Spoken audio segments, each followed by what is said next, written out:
여러분 안녕하십니까? 뉴스9 윤정호입니다. 여야가 막말 후보들을 정리하느라 식은땀을 흘리고 있습니다. 국민 눈높이를 똑같이 언급하면서 뒤늦게 공천을 철회하고 다시 후보를 찾느라 난리법석입니다. 애초에 좀 잘 걸렀으면 될 걸 왜 이 모양인지. 시스템 공천이라더니 뭐가 도대체 시스템인지 알 길이 없습니다. 정치권 소동은 잠시 뒤 전해드리고 오늘은 의대 교수들이 집단 사직을 논의하는 현장부터 찾아가 보겠습니다. 전공의들에 이어 교수들까지 진료를 하지 않으면 의료 위기 사태가 새로운 국면으로 접어들 수 있습니다. 잠시 전 집단 행동 여부를 결정하는 회의에 들어갔다는데 서울대 의대에 취재 기자가 나가 있습니다. 자, 임서인 기자, 교수들의 회의 결과는 언제쯤 나옵니까? 네, 서울대 의대를 포함한 전국 24개 의대 교수 비대위는 현재 온라인 화상회의를 하고 있습니다. 교수들이 집단 행동에 돌입할지, 이 경우 어떤 형식이 될지 결과는 자정쯤 나올 것으로 예상됩니다. 비대위는 대학별 의견을 토대로 집단 행동 여부와 방식, 그 시기 등을 논의 중인 것으로 알려집니다. 비대위 관계자는 결론이 어떻게 흐를지 예측하기 힘든 상황이라고 했습니다. 이와는 별도로 서울대와 울산대, 가톨릭대 등 빅5 병원을 수련병원으로 둔 의대 3곳의 교수들은 이미 사직을 결의한 상태입니다. 서울대 의대 교수 비대위는 정부가 합리적 방안을 내놓지 않으면 전공의 집단 사직 만 한 달째를 맞는 오는 18일에 전원 사직서를 제출하기로 했습니다. 38개 전국 의대 교수 협의회도 어젯밤 2시간 동안 온라인 긴급 총회를 열었는데요. 협의회 관계자는 전공의 처벌이 이뤄질 경우 자발적으로 사직하겠다는 교수들이 많았다고 전했습니다. 그런데 병원을 지키겠다는 움직임도 좀 있다고요? 네, 그렇습니다. 필수 의료과 학회를 중심으로 집단 행동보다 환자 곁을 지키겠다는 목소리가 나왔습니다.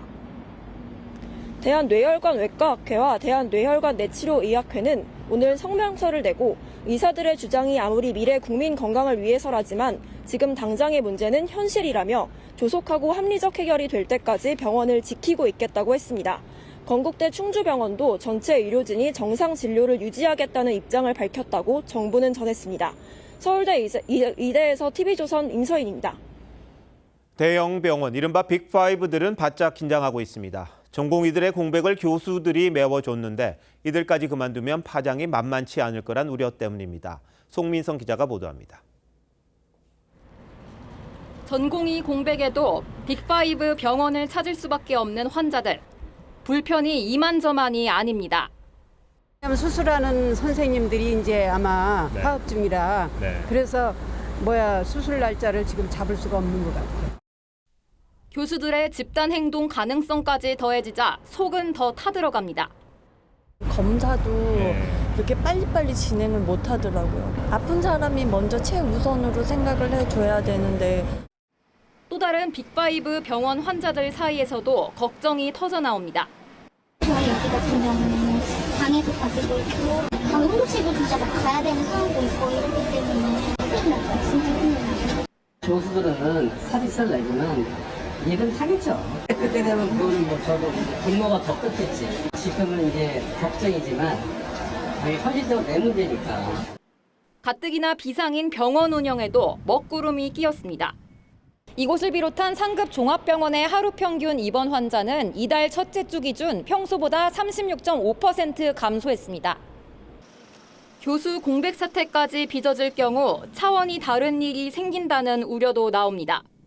다이탈과는 솔직히 말해서 전공의로 인한 타격은 없어요. 전문의라든가 PA 선생님들이 다 커버를 하고 있던가요. 교수님들까지 떠나면 병원은 재앙 상태죠. 의료 공백 사태에도 현재까지 중환자실 환자는 평소 때와 같은 3,000명 안팎을 유지하고 있습니다.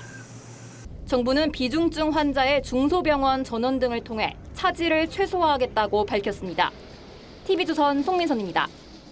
정부는 중증 응급 환자 진료를 최우선으로 하겠다는 생각입니다. 경증 환자가 응급실을 찾으면 다른 병원으로 분산하고 만에 하나 개원이들이 집단 움직임을 하면 그 가능성에 대해 대비를 이미 마친 것으로 확인됐습니다. 박재용 기자의 단독 보도입니다. 서울 대형 병원의 응급실 앞. 구급차에서 내린 환자가 스스로 걷더니 휠체어에 옮겨 탑니다. 중증 환자에 비해 치료가 상대적으로 급하지 않은 경우입니다. 전공의 공백 후 이 같은 모습은 줄어드는 추세입니다. 또 다른 권역응급의료센터 앞입니다. 1시간 동안 지켜본 결과 20분에 한 대꼴로 전원형 사설 구급차가 도착해 환자를 옮겼습니다. 하지만 권역응급의료센터를 찾는 경증 환자는 아직도 27%로 3명 중 1명꼴입니다. 정부는 오늘부터 이 같은 경증 환자를 다른 의료기관으로 옮기는 지원 사업을 시작했습니다. 전국 43개 권역응급의료센터에서 경증, 비응급 환자를 인근 의료기관으로 안내하는 경우 정책지원금을 지급합니다. 정부가 전국 지자체에 내려보낸 개원이 집단행동 대응 업무 지침입니다. 집단 휴진 시 오전 9시를 기해 업무 개시 명령을 내리고 집단 행동을 주동하는 의사가 운영하는 의료기관은 휴진을 하는지 반드시 점검하라고 돼 있습니다. 의료기관에 전화해 10번 신호가 가도 안 받을 경우 휴진 처리를 하라는 내용도 있습니다. 개원의 협의회도 오는 17일 기자 간담회를 열 예정이라 이번 사태와 관련한 입장을 내놓을 가능성도 나옵니다. TV조선 박재훈입니다. 정치권으로 가봅니다. 오늘로 총선이 불과 26일 앞으로 다가왔습니다. 막말 리스크를 줄이려는 각 당의 노력이 참으로 눈물겹습니다. 어젯밤 늦게 국민의힘은 도태우 후보를, 민주당은 정봉주 후보를 앞서거니 뒤서거니 철회했습니다. 이런 가운데 민주당은 최소 153석 의석수 전막을 내놓으며 정권 심판론에 불을 지폈는데 국민의힘이 방어에 나서면서 여야 간 신경전이 아주 치열합니다. 김아림 기자가 취재했습니다. 어젯밤 여야는 11분 간격으로 5.18 폄훼 논란과 거짓 사과 논란을 일으킨 도태우, 정봉주 후보를 각각 공천 배제했습니다. 도 후보는 사과에도 불구하고 추가 발언이 나온 점이, 정 후보는 거짓 사과 논란으로 국민에게 심려를 끼친 게 배제 사유였습니다. 그 이후에 다른 사안들에 대한 어떤 언급들이 더 나오고 하게 되면 우리 당 입장에서는 공천을 유지하기 좀 어렵지 않은가. 엄중하게 이 사안을 바라보고 있다는 말씀을 드리고 일단 우리 국민들의 눈높이에서 사안을 바라보도록 하겠습니다. 이틀 새 양당에서 모두 4명이 국민 눈높이를 이유로 공천권이 박탈됐는데 막말 리스크가 총선 최대 변수가 될 가능성을 우려했다는 분석이 나옵니다. 여야는 리스크 관리와 함께 본격적인 판세 여론전도 시작했습니다. 민주당은 못 살겠다 심판하자를 총선 구호로 공개하며 이번 총선 목표치로 153석 이상을 제시했습니다. 특히 수도권 지역이 박빙 우세로 전환됐다고 분석했습니다. 지역구에서 한 130 정도에서 140석 정도 현재 판단을 하는데요. 분석들을 평균치를 내보면 한 13석 플러스 알파 정도가 되지 않을까 해서. 반면 국민의힘은 정부 지원 여론이 상승세를 타고 있다고 보고 있습니다. 갤럽 여론조사에서 정부 견제로는 2달 만에 2%포인트 하락했고 지원로는 5%포인트 상승한 걸 사례로 들며 야당의 정권 심판론이 작동하지 않고 있다고 했습니다. TV조선 김하림입니다. 왜 이리 말들을 함부로 한 건지, 도태우 후보를 배제시켜놓고 보니 이번에는 장해찬 후보의 과거 부적절한 말들이 도마에 올랐습니다.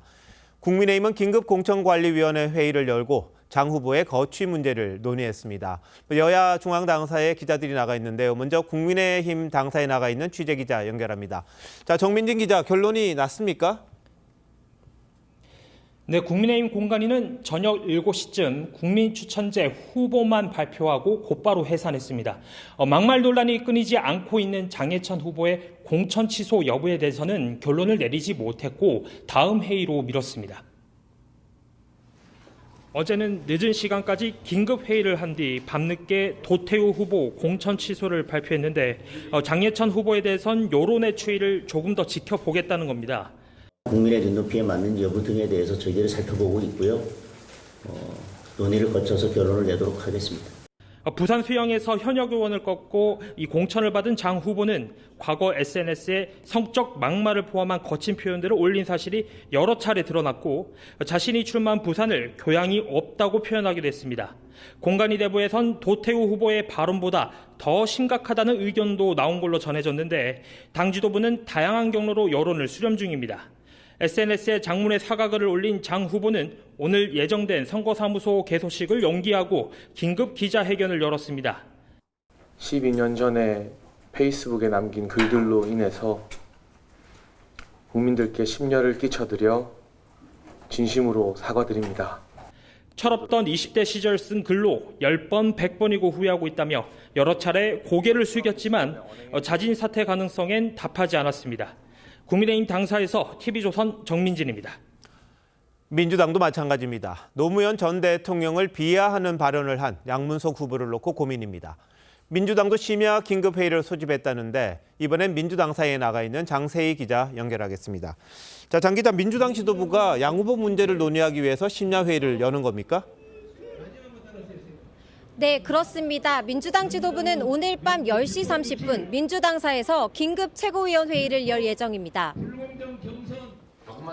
이 자리에선 경기 안산갑의 공천을 받은 친명계 양문석 전 방송통신위원회 상임위원의 막말 논란 등이 논의될 걸로 보입니다. 양 후보는 2008년 이명박과 노무현은 유사불량품이란 제목의 칼럼에서 한미 자유무역협정을 밀어붙인 노 전 대통령은 불량품이라고 해 비하 논란이 일었습니다. 지도부 한 의원은 막말 논란이 전체 선거에 영향을 줄 수 있다며 양 후보의 과거 발언들을 주의 깊게 살펴봐야 하는 상황이라고 말했습니다. 일반적 국민의 정서, 상식, 이게 부합하는지 안 하는지가 저희는 정치를 하는 집단이기 때문에 그게 가장 중요한 원칙이어야 된다고 생각이 들고요. 양 후보는 지난해에도 비명계를 향해 수박 뿌리를 뽑겠다고 말했다가 당직 정지 3개월의 징계를 받기도 했습니다. 민주당은 또 막말 논란으로 어젯밤 공천을 취소한 정봉주 전 의원의 서울 강북을 공천 문제도 논의할 계획입니다. 현재까진 전략선거구로 지정하는 방안이 유력합니다. 공천 자체의 경선이 매듭지어진 상황 아니겠습니까? 전략공천이 되지 않나 이렇게 보는 겁니다. 친명계인 한민수 대변인 등이 전략공천 대상자로 거론되고 있지만 박용진 의원은 재심 절차가 남아있는 만큼 경선이 끝난 게 아니라는 입장이어서 당 지도부 결정이 주목됩니다. TV조선 장세희입니다. 국민의힘이 국민 추천을 통해 후보를 뽑겠다고 발표한 지 열흘 만에 윤곽이 드러났습니다. 정치 신인 그리고 3040 청년층을 전진 배치한 게 눈에 띄는데 공천 물갈이가 적었다는 지적을 의식한 걸로 보입니다. 여론조사 부정 의혹이 불거진 서울 중성동을 공천은 선관위 고발과 무관하게 그대로 하기로 했답니다. 조성호 기자가 보도합니다. 국민의힘 공천관리위원회가 여당 강세 지역 5곳에 국민 추천 후보를 발표했습니다. 서울 강남 갑엔 의사인 서명옥 한국공공조직은행장, 강남 을엔 기획예산처 출신의 박수민 전 유럽개발은행 이사를 추천했습니다. 당초 다른 여성 후보들이 거론됐지만 부정적 여론의 기류가 바뀌었습니다.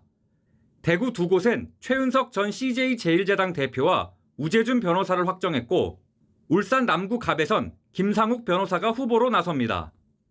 이로써 이채익, 유성걸, 양금희 세 의원의 컷오프가 확정됐습니다. 지방선거 출마 이력이 있는 서은행장을 빼면 모두 정치 신인이며 특히 우 변호사와 김 변호사는 80년대생입니다. 공천 후보자 가운데 청년 비중이 낮다는 지적을 고려한 걸로 보입니다. 이것저것 살펴보고 또 국민의 눈높이에 맞는 여러 자료들을 통해 가지고 체크도 하고 그랬습니다. 공관위는 또 서울 중성동을 경선 여론조사에 부정 의혹을 제기한 하태경 의원의 이의 신청을 기각했습니다.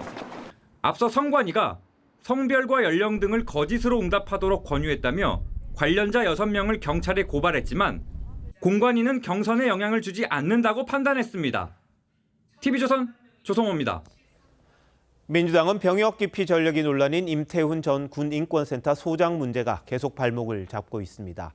비례 후보 적격 여부를 놓고 시민단체들과 줄다리기를 벌였는데 최종 부적격 판정을 내리자 시민단체 후보 추천위원들이 모두 물러났습니다. 갈등이 커지고 있는 야권 비례정당 소식은 신유만 기자가 전합니다. 민주당이 주도한 비례위성정당 더불어민주연합은 오늘 오후 시민단체가 재추천한 임태훈 전 군인권센터 소장에 대해 재차 부적격 판정을 내렸다고 밝혔습니다. 민주연합의 컷오프 판정에 시민단체 측이 번복을 요청한 이후 양측은 3차례나 재추천과 재거부를 반복했지만 결국 접점을 찾지 못한 겁니다. 민주연합은 양심적 병역 거부라도 결국 병역 회피에 해당한다며 공천 배제가 불가피하다는 입장을 고수했지만 양심적 병역 거부라고 하는 부분도 아직 현존에 있어서는 실정법을 위반한 거 아니겠습니까? 국민들이 이제 받아들일 수 있는 그러한 수용성이 있어야 돼. 시민단체 측은 과거 이재명 대표와 민주당도 양심적 병역 거부를 옹호하지 않았느냐고 반발했습니다. 그러면서 후보 추천위원 10명 모두가 사퇴했습니다. 추천위원 사퇴로 시민단체 측은 당초 몫으로 배정됐던 비례대표 후보 4명 가운데 3명만 추천하게 됐습니다. 민주연합 관계자는 한 자리를 공석으로 놔둘지 민주당 몫으로 선정할지 논의하겠다고 했습니다. 다만 민주연합과 시민단체 양측 모두 아직 연대 파기는 검토하지 않고 있다는 입장입니다. TV조선 신유만입니다.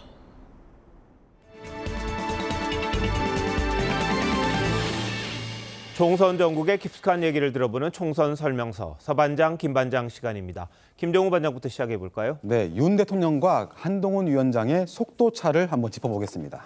윤석열 대통령 그리고 한동훈 위원장 뭔가 속도의 차이가 있다 이런 이야기입니까? 네, 좀 더 정확히 말씀드리면 대통령실과 여당의 이렇게 속도 차라고 할 수 있습니다. 선거를 앞두고 여권에서도 여러 리스크들이 발생을 하고 있는데 대통령실의 대응이 계속 한 템포씩 늦다 이런 지적이 적지 않습니다. 오늘 대통령실 홈페이지를 보니까 그 이종섭 호주 대사 논란에 대해서 꽤 길게 이 대응 자료를 올려놨더라고요. 예. 근데 이것도 조금 타이밍이 늦은 거 아닌가요? 예, 서 반장이 말한 그 지적 대통령실 내부에서도 나왔다고 합니다. 이종섭 대사 임명 그 사실이 알려진 게 이미 지난 4일이고요. 또 출국 금지를 이미 당했다 이런 보도는 이틀 뒤인 6일에 나왔습니다. 이렇게 일주일 내내 논란이 있었는데 대통령실과 정부에선 사실상 무대응 기조를 보이다가 엊그제부터 본격적인 대응에 나서기 시작했습니다. 그래서 늦어도 한참 늦었다 이런 지적이 내부 참모회의에서도 거론됐다고 합니다. 지금 뭐 말로 하는 대응도 대응이지만 이 정도면 이 대사가 직접 좀 나서야 되는 거 아닌가요? 예, 그래서 지금 이 대사 입장은 언제든 공수처가 소환하면 들어오겠다 이런 거고요. 여권 핵심부도 논란이 계속될 경우 일시 귀국시키겠다 이런 기류입니다. 하지만 여당 특히 수도권 후보들 사이에서는 선거 다 끝나고 4월 말에 들어오면 무슨 소용이냐 이런 말들도 적지 않은데 이 대사가 3월 중이라도 선제적으로 일시 귀국해서 언제든 조사받겠다는 의지를 직접 밝혀야 한다 이런 목소리도 나옵니다. 마침 오늘 한동훈 위원장도 신속 대응을 강조했는데 한번 들어보겠습니다. 신속하게 들어와서 신속하게 정리해야 한다라고 생각합니다. 공수처가 신속하게 소환하고 본인이 당연히 응해야 되지 않을까요? 그럼 본인이 책임감 있게 들어와서 그 절차에 응해야 한다고 생각합니다. 김 반장이 대통령실과 여당의 속도차라고 그랬는데요. 어떻게 보면 여당도 지금 속도가 그렇게 빠른 것 같지는 않습니다. 예, 한동훈 비대위 초반만 해도요. 그 본인이 직접 메시지를 관리하는 그 한 위원장의 현안 대응 속도를 언론이 따라가기 힘들 정도였습니다. 그런데 최근 공천 논란을 둘러싼 여당의 대응은 속도도 늦고 오락가락하는 모습까지 보였습니다. 특히 도태호 변호사의 공천 취소가 어젯밤 전격적으로 발표된 것도 그런 불안감과 위기감 속에서 나온 결론으로 보입니다. 지난주부터 제가 김 반장 엄살 떠는 거 아니냐 이렇게 얘기했었는데 이게 타이밍이 좀 늦어서 그런 건가요? 실제 여론도 조금 안 좋아졌죠? 예, 한번 보겠습니다. 여론을.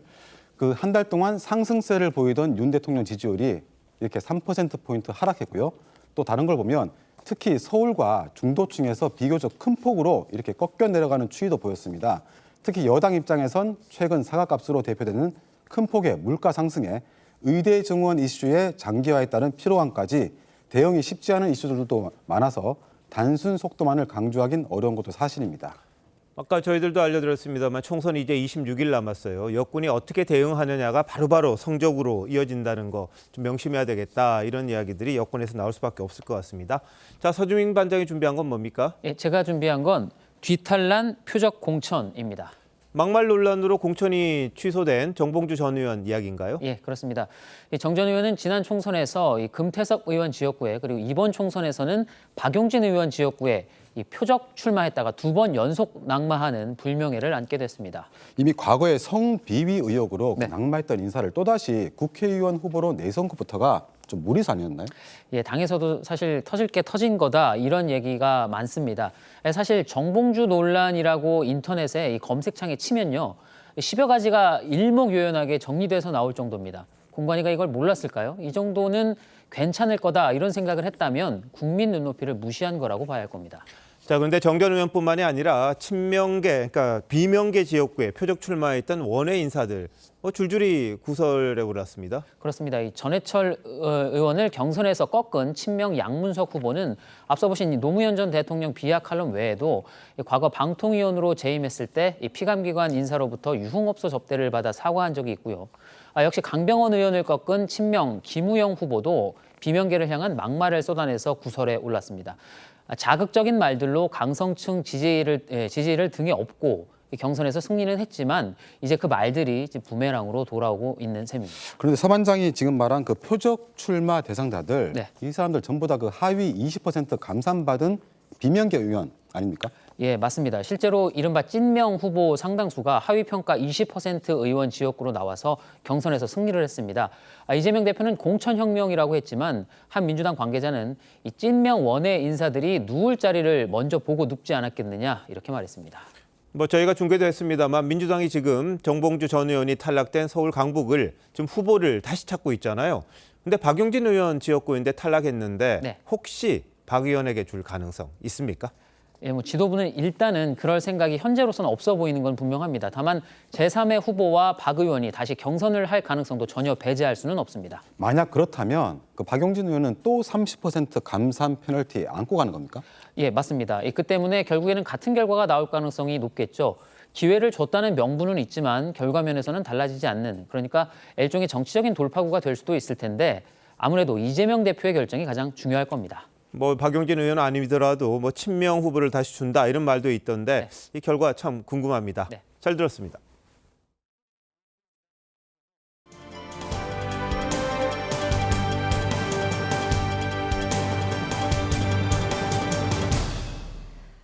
지하철 고장으로 인한 출근 대란이 또 벌어졌습니다. 오늘 새벽 지하철 3호선 일부 구간에 전기 공급이 끊기면서 열차 운행에 차질을 빚었습니다. 복구에 6시간 가까이 걸렸는데요. 먼저 오늘 발생 상황 전해드리고 비슷한 고장이 얼마나 잦은지 저희가 취재한 내용 전하겠습니다. 먼저 곽승한 기자입니다.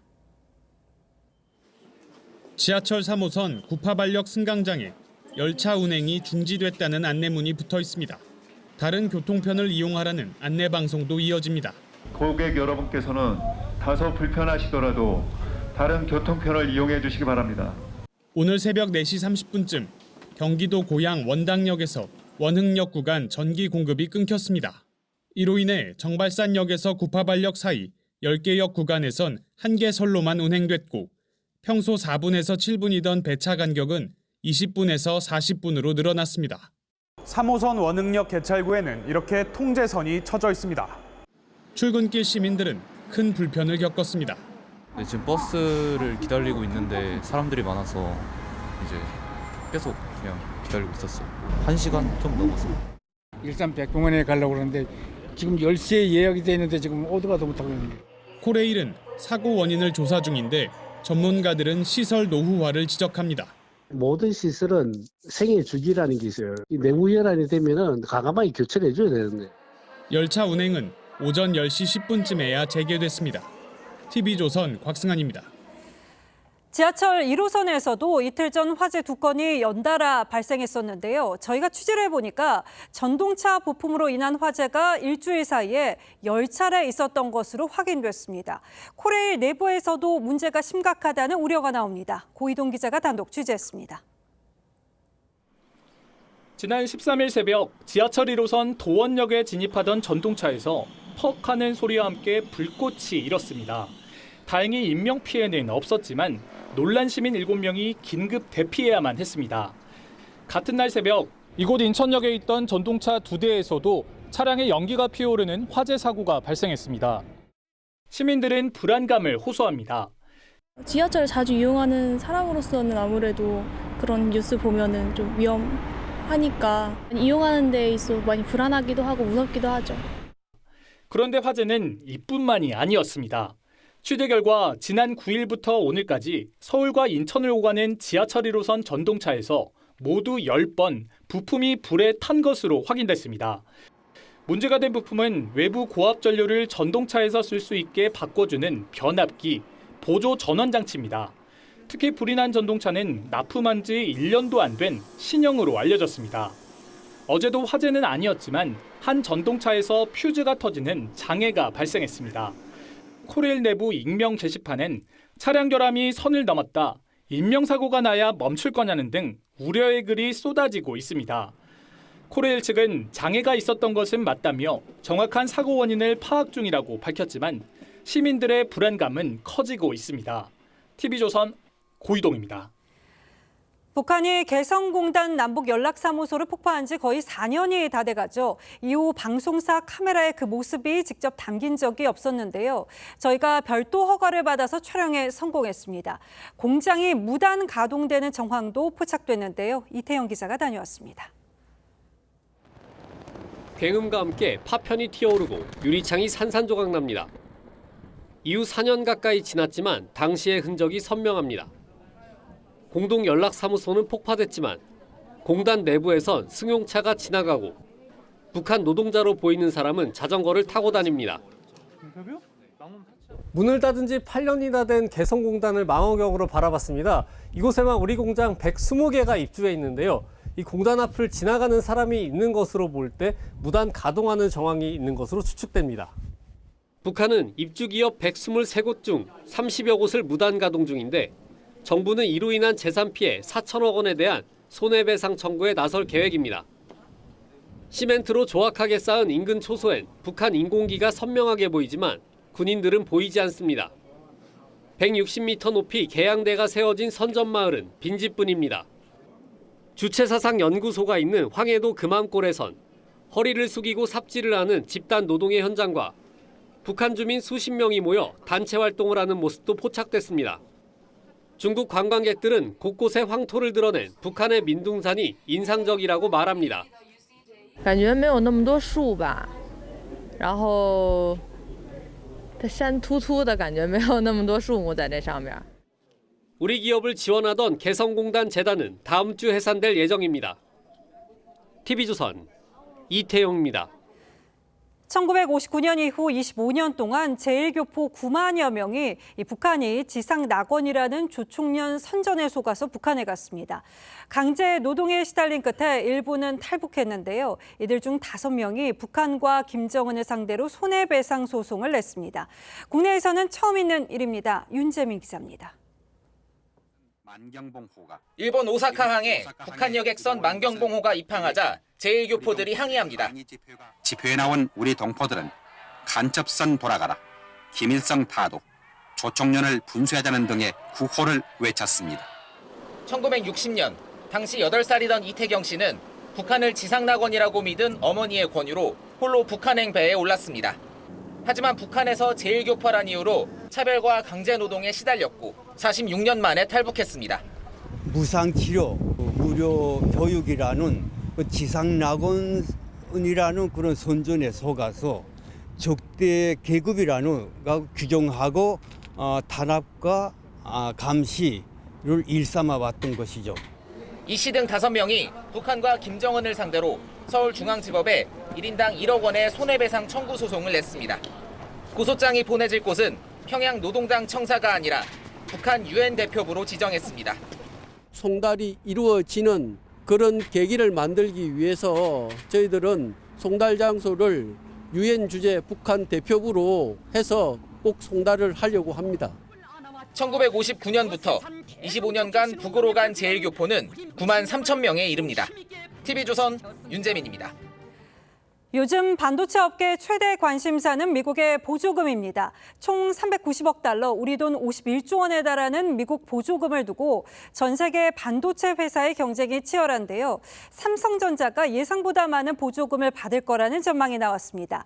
희소식이긴 한데 지원금을 많이 받는 게 좋기만 한 건가 물으신다면 의문부호가 붙습니다. 장혁수 기자가 보도합니다. 미국이 자국 내 반도체 생산을 장려하기 위해 추진하고 있는 보조금 정책. 총 390억 달러의 보조금 윤곽이 속속 나타나고 있습니다. 블룸버그는 미국 정부가 삼성전자에 60억 달러 이상의 보조금을 지급할 계획이라고 보도했습니다. 예산 규모로 따지면 미국 기업인 인텔에 책정된 100억 달러보단 적지만 대만 기업인 TSMC의 50억 달러보다 많습니다. 대만이 투자하기로 밝힌 돈이 우리보다 많은 상태거든요. 다른 측면에서도 미국 정부가 기대하는 것이 있을 수 있다라고 보여지고요. 삼성전자는 170억 달러를 투자해 텍사스에 반도체 공장 건설을 추진 중입니다. 반면 TSMC는 400억 달러를 들여 애리조나에 파운드리 공장 2개를 짓고 있습니다. 예상보다 많은 보조금은 희소식이지만 부담도 따릅니다. 미국 정부의 보조금을 받게 되면 초과이익 공유와 경영정보 공개 등 미 상무부가 요구하는 통제에 따라야 합니다. 중국 내 반도체 시설 확장도 제한됩니다. We sell billions of dollars a year worth of semiconductors from the U.S. to China. Yes, we will do whatever it takes to protect our people, including expanding our controls. 미국 정부는 SK 하이닉스 등 다른 기업의 보조금 규모도 조만간 확정해 이달 말 발표할 예정입니다. TV조선 장혁수입니다. 일론 머스크의 꿈인 화성 탐사가 조금씩 현실이 되고 있습니다. 스페이스X의 우주선 스타쉽이 48분 동안 지구를 도는데 성공했습니다. 찬사가 쏟아졌는데 아쉽게도 귀환에는 실패했습니다. 박상현 기자입니다.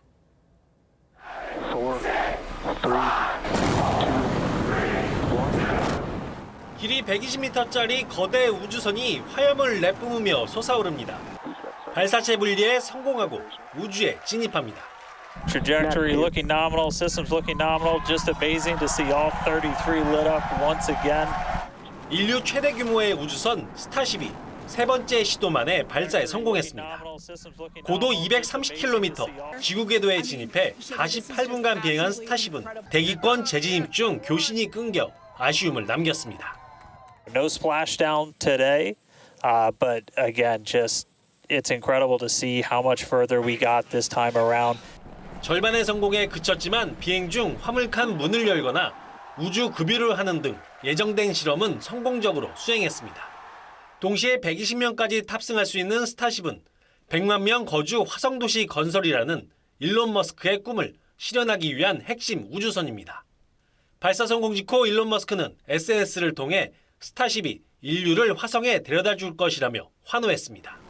우주왕복선보다 더 크거든요. 재사용하는 걸 민간에서 하는 거고 지구에서 우주로 간다면 다시 달이나 화성에다 이런 걸 또 보낼 수 있는. 전 세계가 미국 민간 우주선에 환호한 오늘 중국은 달 탐사용 위성을 발사했지만 궤도 진입에 실패했습니다. TV조선 박상현입니다. 요즘 사과값이 말 그대로 금값입니다. 이 사과가 다른 물가를 자극하는 애플레이션 현상이 생길 정도인데요. 사과값이 왜 이렇게 오른 건지 사과 산지에서 그 이유를 찾아봤습니다. 먼저 장윤정 기자입니다. 제가 나와 있는 이곳 청송군은 국내에서 사과 재배 면적이 두 번째로 큰 지역입니다. 지난해 냉해와 폭염, 탄저병으로 청송군 사과 생산량은 평년보다 30% 넘게 줄었습니다. 사과 저장 창고가 텅 비었습니다. 밭에는 탄저병으로 썩은 사과가 나뒹굽니다. 재작년보다 40%밖에 못했어요. 날씨도 문제가 있었고 또 병충해도 단저가 특히 심했어요. 복잡한 유통 과정도 사과값 상승의 큰 원인입니다. 평균적으로 한 2,000원 정도 제 사과로는. 근데 소비자들한테 갔을 때는 4,000원, 5,000원 이렇게 넘어선 게 좀 안타깝습니다. 그러니까 그럼 그 3,000원은 어디서 뛰는 거예요, 도대체? 유통상인들이 소매상이 먹고 도매상이 먹고 뭐 물류도 먹고 그러지 않을까. 사과는 보통 대여섯 단계를 거쳐 유통되는데 각 과정에서 산지값이 비싸진 만큼 이윤을 올려붙이다 보니 소비자를 만날 땐 산지 가격보다 2~3배 비싸지는 겁니다. 생산자가 사과를 갖고 있는 사람은 거의 없습니다. 다 산지 유통인들이 갖고 있는 거죠. 가격이 너무 떨어지거나 그러면은 출하를 안 하시고 좀 가격이 괜찮다 그러면 출하하시는 경향이 좀 있죠. 정부는 햇사과가 나오는 7월쯤 사과값이 안정될 것으로 예측하지만 현지에서는 사과가 적게 달리면 꽂는 형성이 어려워져 올해에도 많은 생산량을 기대하긴 어렵다고 말합니다. TV조선 장윤정입니다. 이처럼 사과값이 폭등하고 있지만 주요 선진국 가운데 우리나라만 사과 수입을 전면 금지하고 있습니다. 병해충 유입 등이 이유인데요. 당장 가격을 잡자면은 수입에 무게가 실립니다만 우리 농가를 생각하자면 또 얘기가 달라집니다. 이정현 기자의 보도입니다. 서울의 한 마트. 입이 떡 벌어지는 사과 가격에 선뜻 손이 가지 않습니다. 국내산을 가능하면 먹으려고 노력은 하지만 너무 비싸니까 적절한 선에서 좀 먹을 수 있게끔 들어오는 건 찬성. 우리 정부는 병해충 유입 등을 우려해 사과 수입을 전면 금지하고 있습니다. 다른 나라는 어떨까? 유엔 무역 통계를 분석한 결과 OECD 39개국 가운데 사과 수입을 전혀 안 하는 국가는 우리나라가 유일합니다. 2022년 기준으로 독일은 4억 8,800만 달러, 미국은 2억 달러 이상을 수입했습니다. 가까운 일본은 뉴질랜드, 미국 등에서 사과를 수입하고 대만은 우리나라와 일본 등에서 들여옵니다. 유통, 저장 이쪽도 확인을 해야 되고요. 그래도 모자라는 경우에는 한시적으로 사과 수입을 검토해 볼 수가 있겠습니다. 그 포장된 부분들을 아예 수입을 해오는 방법도 하나의 방법이 될 수가 있죠. 하지만 신중해야 한다는 의견도 많습니다. 소탐대실이라고 생각합니다. 국내 생산 농가의 생산 의욕을 저하시켜서 국내 생산에서 생산되는 사과 재배 면적이 줄어들 가능성이 있고요. 우리나라 사과 가격은 전 세계 평균의 3배 수준. 소비자들의 부담이 커질수록 농업보호냐 물가 안정이냐를 둘러싼 논쟁은 더욱 거세질 전망입니다. TV조선 이정현입니다. 여야 지도부 움직임 보겠습니다. 한동훈 국민의힘 비상대책위원장은 호남으로, 이재명 민주당 대표는 부산으로 향했습니다. 험지라 불리는 곳을 찾은 건 한 표가 그만큼 절박하다는 의미겠죠. 한 위원장은 광주에서 5.18 정신 계승을 다시 강조했는데 현장 분위기가 그동안 방문했던 곳과는 좀 달랐다고 합니다. 한송원 기자가 다녀왔습니다. 한동훈 위원장이 순천의 한 전통시장 골목에 들어서자 지지자들이 이름을 연호합니다. 수행원들과 지지자들에 둘러싸였지만 구름 인파가 몰렸던 어제 부산과는 분위기가 확연히 달랐습니다. 지난 총선 때 국민의힘은 호남 지역에서 전패했습니다. 16년 만에 호남 전 지역구에 후보를 낸 한동훈 위원장은 호남 지역 세석 확보를 목표로 내세웠습니다. 민주당 이재명 대표의 발언을 두고선 후진 생각이라고 각을 세웠습니다. 후진 생각이라고 생각합니다. 저는 1번을 찍으실 분이든 2번을 찍으실 분이든 모두 꼭 투표에 참여해 주시라는 말씀.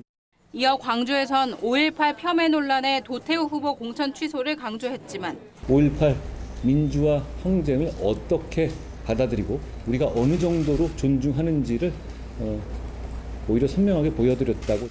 항의하는 시민과 마주치기도 했습니다. 도태우 왜 공천하셨어요?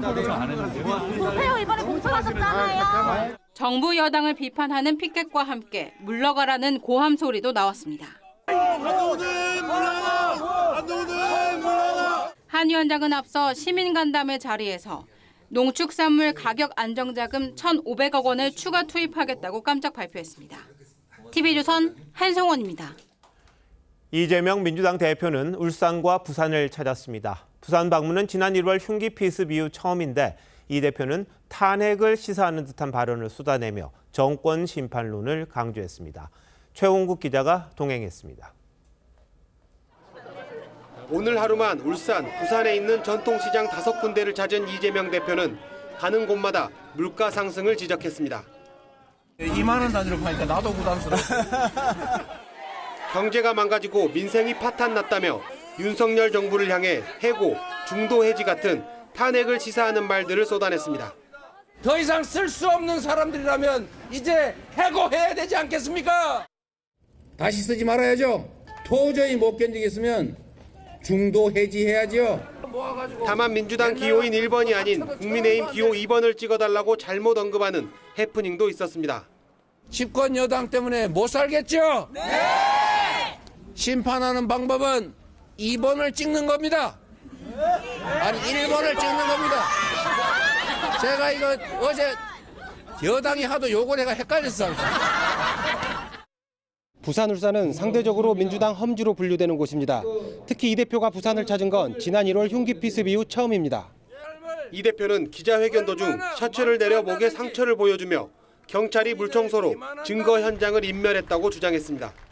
왜 백주대낮에 저의 목을 이렇게 찔렀는지 아무도 밝히려 하지 않습니다.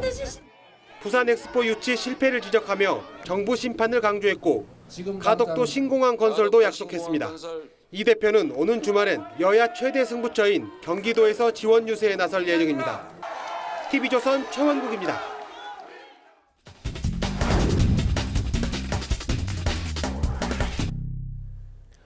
격전지를 가다 오늘은 현역 의원의 당적 변경이 최대 변수가 된 서울 영등포 갑으로 가보겠습니다. 민주당 공천에 반발해 국민의힘으로 옮긴 김영주 후보와 영등포 구청장 출신의 민주당 최현일 후보가 맞붙습니다.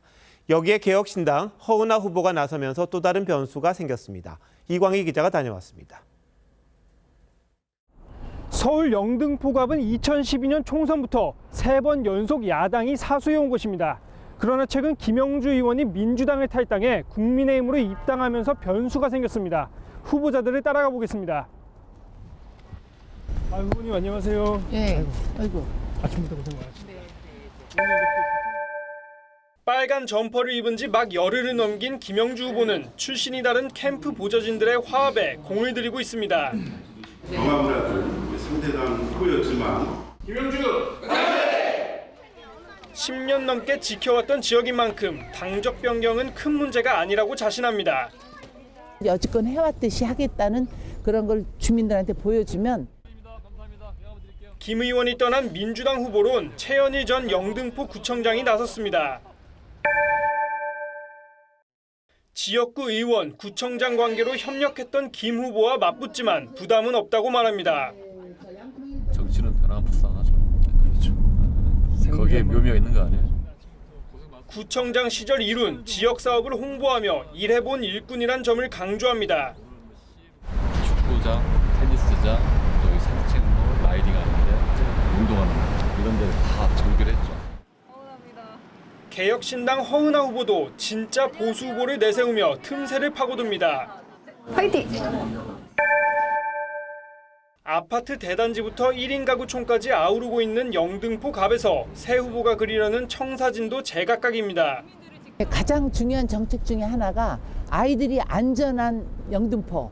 KTX 호남선이 서지 않고 있습니다. 그거를 신설하는. 제2의 여의도를 만들 수 있는 젊은 영등포를 만들 수 자유통일당 신백훈, 우리공화당 변성근 후보도 도전장을 냈습니다. TV조선 이광희입니다. 이란과 독일, 레바논과 한국에서 각각 활동하는 여성 작가들이 스스로가 생각하는 여성의 모습을 작품으로 표현하기 위해서 한자리에 모였습니다. 이들이 본 여성의 모습은 어떻게 같고 또 다를까요? 박소윤 기자가 전시장에 다녀왔습니다. 거울 앞에 선 여성. 자신의 몸과 얼굴을 온통 검은색으로 뒤덮습니다. 이란 작가 시린 아베디니 라드는 마치 히잡을 쓴 듯한 스스로의 모습을 통해 전통이라는 이름의 사회적 억압이 여성의 정체성을 지우는 과정을 보여줍니다. 익살스런 표정과 풍만한 몸. 문선미 작가는 미술사에서 여성이 재현돼 온 방식을 유쾌하게 뒤집습니다. 그의 작품을 지배하는 건 관음적 시선이 아닌 재치와 유머입니다. 또 여성으로서밖에 겪을 수 없는 그런 경험들이 있는데 그게 또 문화와 국가에 따라서 더 다 다른 경험들이 있을 수 있고 작가 개인의 그 메시지를 담는 거. 전 세계 각지에서 활발하게 활동하는 여성 작가 6인의 작품이 한자리에 모였습니다. 달아 없어지는 비누를 통해 아름다움의 속성을 보여주는 비누 작가 신미경부터 평범한 여성들에게서 이야기를 끌어내는 레바논 사진 작가 라니아 마타르, 현대인의 자아가 구성되는 방식을 디지털 기술로서 탐구하는 독일 작가 찰리 스타인의 작품까지 모두 20점의 작품을 만나볼 수 있습니다. TV조선 박소영입니다. 한국에서 처음 열리는 메이저리그 개막전을 앞두고 LA 다저스와 샌디에고 선수단이 팬들의 환영 속에 입국했습니다. 슈퍼스타 오타니 쇼헤이는 최초로 공개하는 아내와 함께 공항에 등장했습니다. 이다솜 기자입니다. 오타니 쇼헤이가 가장 먼저 입국장에 등장하자 팬들의 함성이 쏟아집니다. 9,200억 원의 사나이를 카메라에 담기 위한 한일 양국 취재진의 뜨거운 열기 속에 오타니를 뒤따라오는 여성에게도 이목이 집중됩니다. 이번 방한을 통해 처음 공개한 농구 선수 출신 아내입니다. 새신랑 오타니는 아내를 다정하게 챙겼습니다. 짧은 순간이었지만 팬들에게는 잊지 못할 하루가 됐습니다. 제가 집이 부산인데 부산에서 이제 5시 10분에 KTX 첫 차를 타고 후회 하나도 없습니다. 대학교 4학년인데 졸업 전시해야 되거든요. 그것도 지금 내팽겨치고 경기 보러 갑니다. 김하성과 고우석을 앞세운 샌디에이고 선수단도 입국을 마쳤습니다. 새벽 2시에 공항을 찾은 팬들에게 선수들은 사인으로 보답했습니다. 기분 좋고 이제 좀 기분이 나는 것 같아요. 선수들은 잠시 휴식한 뒤 서울 나들이로 여독을 풀었습니다. 4,500억 원의 몸값을 자랑하는 타티스 주니어는 광장시장에서 만둣국을 즐기는 모습을 SNS에 게시하기도 했습니다. 양 팀은 내일 고척돔에서 기자회견을 시작으로 서울 시리즈 여정을 시작합니다. TV조선 이다솜입니다.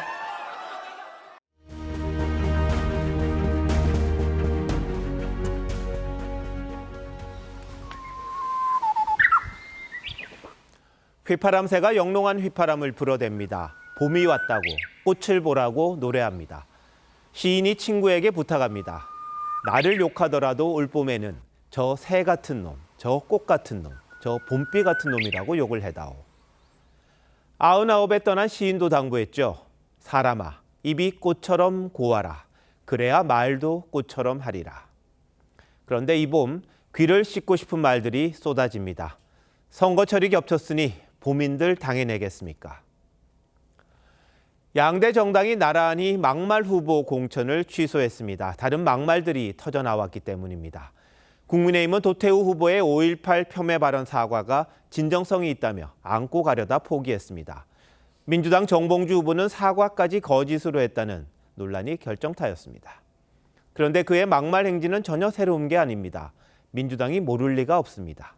하지만 이재명 대표는 아주 많은 세월이 지났다며 감쌌습니다. 정 후보가 조폭을 거론하며 금태섭 의원에게 막말을 퍼부은 게 4년 반 전입니다. 4년 전 총선에서 후보 부적격 판정도 받았습니다. 그새 뭐가 달라진 걸까요? 정 후보는 대선 경선 때 이재명 불가론자들을 삶은 멸치 대가리들이라고 했습니다. 전 비대위원장이 이 대표 말을 듣지 않자 구급 공무원으로 가든지 하라고 했죠. 지방선거 패배가 이재명 혼자만의 책임이냐며 엄호하기도 했습니다. 이 대표는 그랬던 그를 교육연수원장에 기용했습니다. 정봉주 사태는 이 대표식 시스템 공천을 설명해주는 또 하나의 창입니다. 거기에다 이 대표 자신의 말씨도 아슬아슬합니다. 일본 이재명 설마 이직 아니겠지? 이직 조롱을 사과한 지 닷새 만에 말했습니다. 살만 하면 열심히 2번을 찍든지 아니면 집에서 쉬시라. 예전 어느 대선 후보의 노인 폄훼 발언이 떠오릅니다. 말에 관한 베스트셀러 한 구절입니다. 입술 근육 좀 풀어줘야 직성이 풀리는 날. 그런 날이면 교만이 독사처럼 꿈틀거린다. 새소리, 봄비 소리가 반가운 계절에 귀를 틀어막아야 하다니 억울합니다. 3월 15일 앵커 칼럼 오늘 사람아 입이 꽃처럼 고와라였습니다.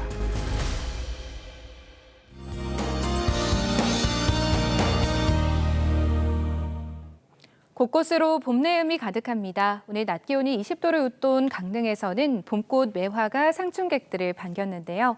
맑은 날씨 속 동해안 지역은 대기가 점점 더 건조해지고 있습니다. 더 이상의 산불 사고 발생하지 않도록 각별한 주의가 필요하겠습니다. 한편 내일도 수도권과 강원, 충북의 공기질은 탁하겠고요. 오후에는 황사가 발원해 모레는 우리나라에도 영향을 줄 가능성이 있겠습니다. 내일 오전까지 서쪽을 중심으로 안개가 매우 짙게 끼겠습니다. 서해안에서는 이슬비가 내리는 곳도 있겠습니다. 내일 오후부터는 전국 하늘 흐려지겠고 늦은 오후 제주를 시작으로 밤에는 호남과 경남권에서도 비가 내리겠는데요. 양이 많지는 않겠습니다. 내일 아침 서울이 5도로 출발해 한낮에는 18도까지 오르겠습니다. 기온은 오늘보다 3도가량 높겠습니다. 모레 새벽부터 아침 사이 중부로 약하게 비가 내리겠습니다. 이 비가 그친 후에는 찬바람이 강하게 불면서 쌀쌀해지겠습니다. 날씨였습니다. 3월 15일 금요일 뉴스나인 마칩니다. 시청해주신 여러분 고맙습니다.